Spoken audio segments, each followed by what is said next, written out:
The shift is real. That's what the Democratic candidate Sean Harris posted after losing a special election to fill Marjorie Taylor Greene's House seat in deep red Georgia. Because even though he lost, the numbers tell a much bigger story. Sean Harris lost to the Republican Clay Fuller, who was endorsed by Donald Trump, by nearly 12 points on Tuesday. It wasn't that close until you compare it to the 2024 presidential election, where Donald Trump carried the same district, Georgia 14, by 37 points. Look at this, 68.1 to 31.3, 37 points. So this election on Tuesday was a 25-point switch for Democrats in one election cycle.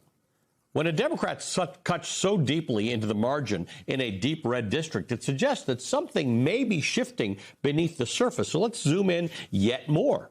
I want to go not just to Georgia's 14th district, which is in the far northwest of the state, but I want to go to a particular county, Whitfield County.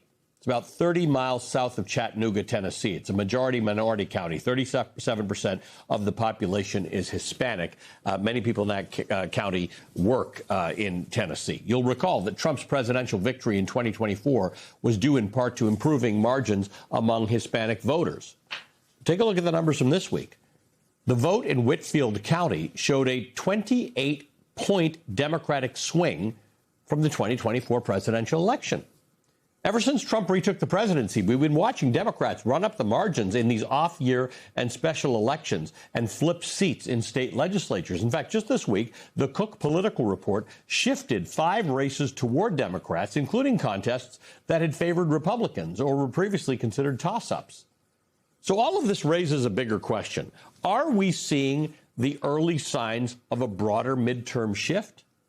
Well, Sean Harris certainly thinks so. He says the gap is already closing. And guess what? He's planning to run again.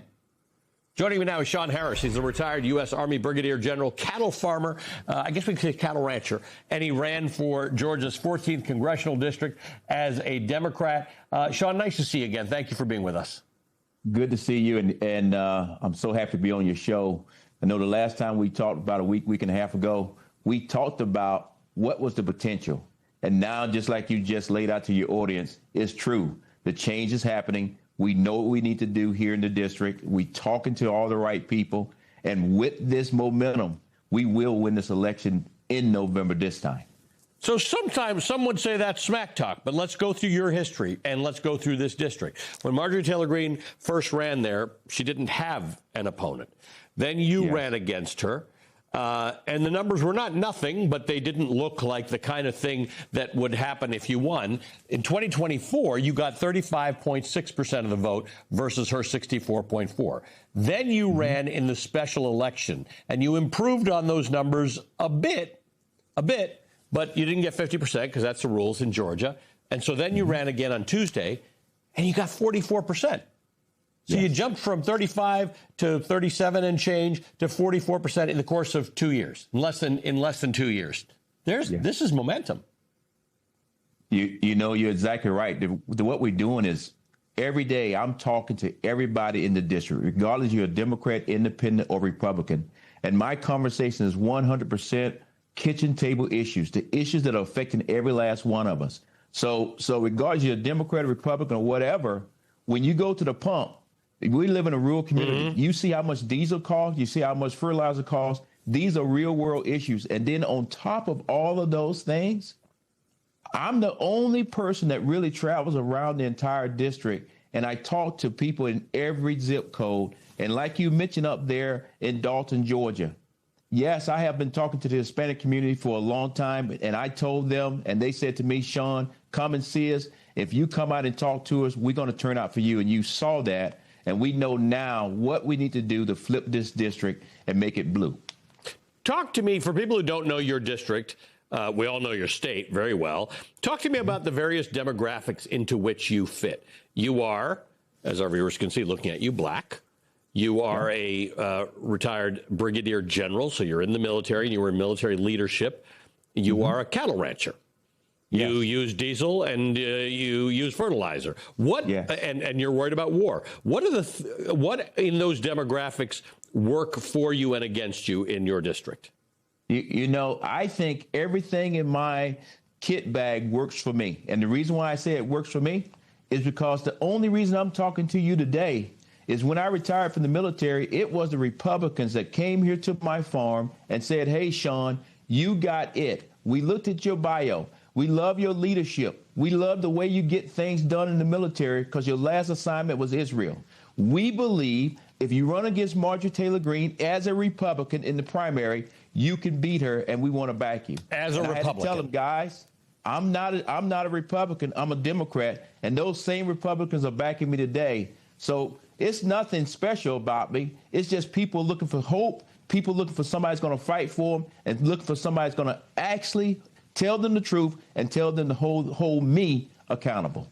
So I want to be really clear. You're still in election mode because now there's going to be a normal election like there is everywhere else in November. The election on Tuesday was to fill Marjorie Taylor Greene's seat until the end of the year. So now there's a regular election for which there is a primary in May. You're assuming that you're going to go from the 35% to the 37% to the 44% to, in November, 50% or better. 50 plus one, yes. And the reason why I say that is right now, you're right. I'm in election mode. We're in the middle of a primary. The great thing is, as a Democrat, everybody's behind me. So as long as I go vote for myself, I'm going to win the primary. Clay on the other side, that just on his way to Washington, D.C., he's running against 7 other Republicans right now. And at the end of the day, I'm not 100% sure is Clay going to actually win this primary that he's in. So we are preparing to run either against Clay in November or run against one of his opponents. But either way, when Clay gets to D.C. and do absolutely nothing for the people here in this district, they're going to say, okay, enough is enough.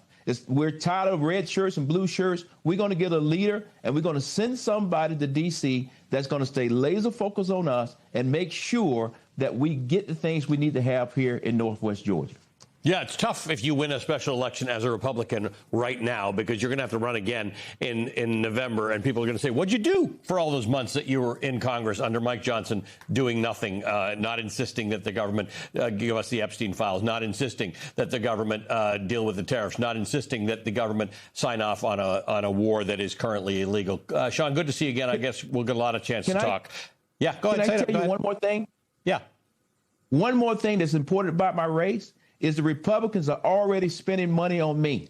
And by spending money in the Ruby Red District, we are helping Democrats all around the country because nobody ever gave us a chance to win, and they are already spent $2.3 million on me as we speak today. $2.3 million to defeat a Democrat in one of the reddest districts in the entire country. Sit with that for a bit. Sean, good to see you. Come back a lot on our show. Sean Harris is the, I was going to say he's the former Democratic congressional candidate in Georgia, but in fact, he continues to be a Democratic congressional candidate in Georgia.